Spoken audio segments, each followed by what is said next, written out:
is also Mother's Day. So I wish to dedicate this talk to my mother. My mother is 72 years old.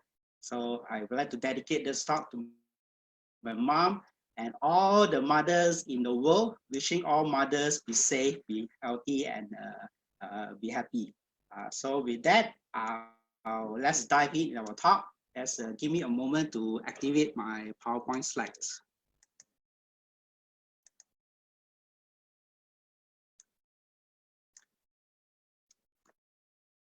Okay, so this is the talk I'm going to share with you. The title of the talk is called Kindfulness for Stress Reduction and Healing. I have a reminder before I move on with the talk. So I would like to remind everyone that this talk is not a replacement for professional treatment. So if you're on any medical treatment, surgical treatment, or psychiatric treatment, please continue with your treatment.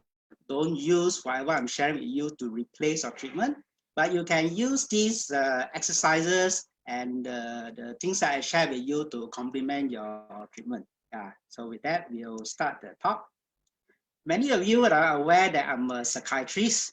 So in my clinic, I have many patients with a condition which I call the semua sakit syndrome. So what does that mean? Semua means all, and sakit means pain. So it means pain all over the body. So you might be thinking, I'm a mind specialist. Why would people with pain all over the body come to me? Well, there are two reasons. The first reason is the pain is psychosomatic in nature. You see, our mind is very, very powerful. When the mind is stressed out, it can cause all sorts of physical symptoms in the body. And when I say all, I really mean all sorts of symptoms, from the top of the head to the bottom of the toes. Examples are headache, difficulty in breathing, neck ache, feeling like there's something stuck at the throat, chest tightness, heart palpitation, gastric pain, wind, urinary frequency, and so on. So semua sakit or pain all over the body. So that's the first reason why they come to me, because the pain is psychosomatic in nature. The second reason that they come to me is because they have gone to all the doctors in the hospital. They have done the doctor shopping in the medical center, and all the doctors tell them that there's nothing wrong with them physically. So they are told to go and see Dr. Bang because the pain is stress in nature. So when they come over to me, what do? Of course, I will explain to them the nature of their pain, which is psychosomatic in the nature, is because of the mind. I explain to me how the mind affects the body and the body affects the mind. And of course, for those with more severe condition, I'll prescribe them some medications to help to reduce their stress, anxiety, and depression. And after that, I will teach them the kindfulness-based exercises to help them to reduce stress and improve their physical and mental health. So what I'm going to share with you today are the 5 common exercises I teach in my clinic setting to help people to improve their physical and mental health.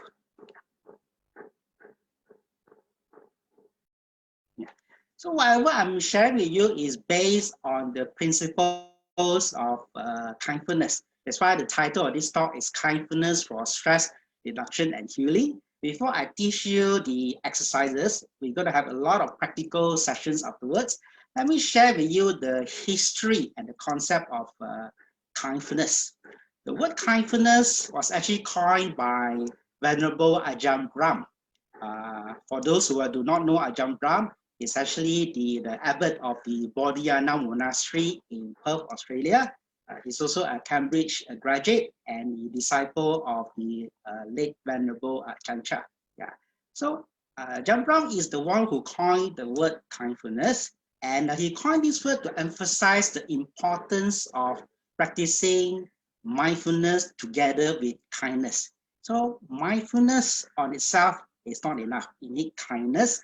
If you have mindfulness plus kindness, then the power for health, reducing stress for health and healing is more. Yeah, so this is a relatively very new word. You don't even see in dictionary, and probably some of you are hearing this term for the first time. So Ajahn Brahm has written a book on kindfulness. He has also given many talks with the title Kindfulness.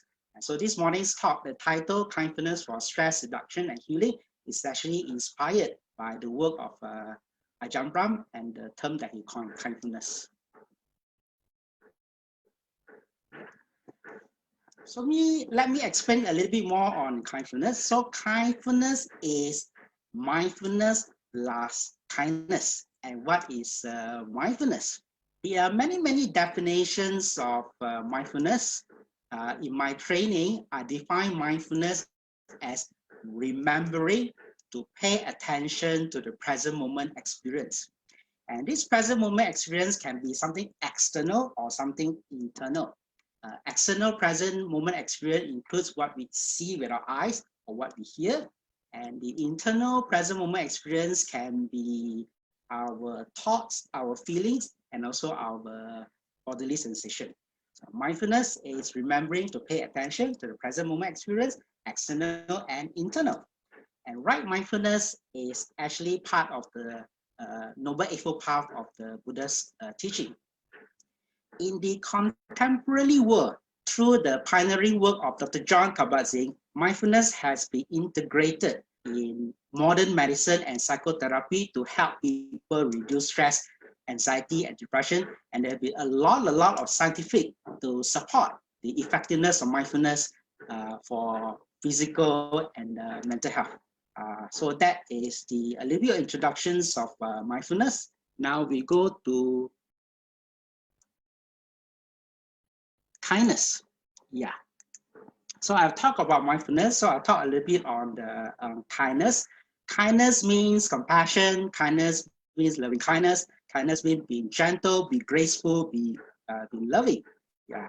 So the mindfulness-based therapists like me and the therapists all over the world, we have come to the same conclusion like what Ajahn Brahm has mentioned. Mindfulness itself is good, but if you want it to be even better, we need to add the element of kindness. That's why we have a new term called kindfulness, which is mindfulness plus kindness. And some people refer to this kindfulness as the super mindfulness, or the more advanced and more state-of-the-art form of mindfulness.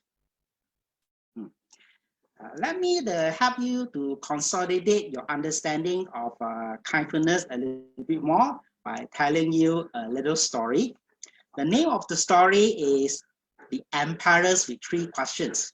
So once upon a time, there was an emperor, and he figured out that if he wants to be the best emperor of the world, he needs to have these three questions answered. So what are these three questions? The first question is, when is the most important time? The second question is, who is the most important person? And the third question is, what is the most important thing to do? Yeah, so let us help the emperor to answer these three questions. When is the most important time? So from mindfulness perspective, the most important time is now, the present moment, here and now. Who is the most important person? The most important person is the person we are with now.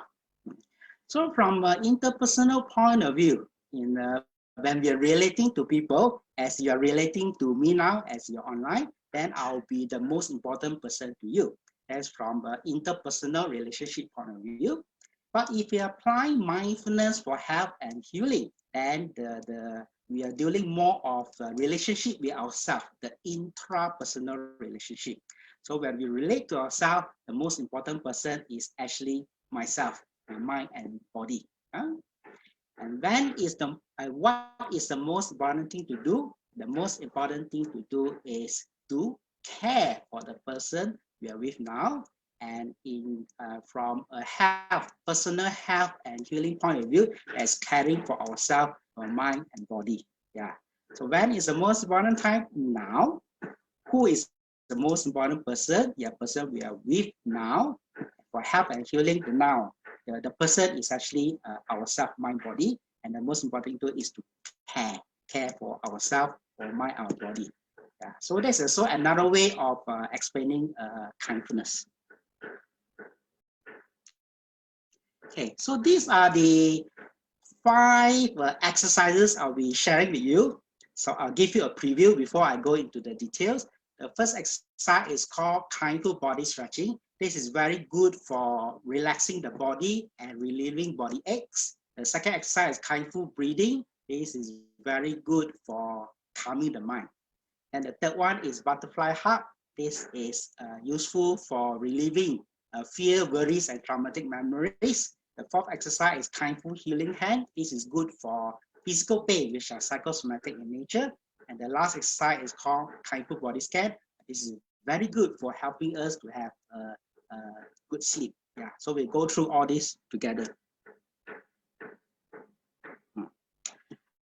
I would like to remind everyone here that whatever I'm sharing with you is actually based on the ancient spiritual wisdom, plus personal experience, and also my professional clinical experience. Whatever I'm sharing with you, the exercises, they're actually supported by a lot of science. I don't have the time to go through all the scientific studies, but just to share with you a piece of the scientific information here related to mindfulness and the amygdala. If you look at this structure, this image here, the animation, you will see that there are 2 red-colored structures in our brain. They are at the size of the size is like an almond shape, thumb size and almond shape, and these are known as the amygdala. Okay? Amygdala is the anger and anxiety of the brain, and several neuroscientific studies have shown that actually mindfulness practice can reduce the amygdala activity. In other words, mindfulness or kindfulness, one more advanced form of mindfulness, can help us to relax and help us to feel at peace. Yeah.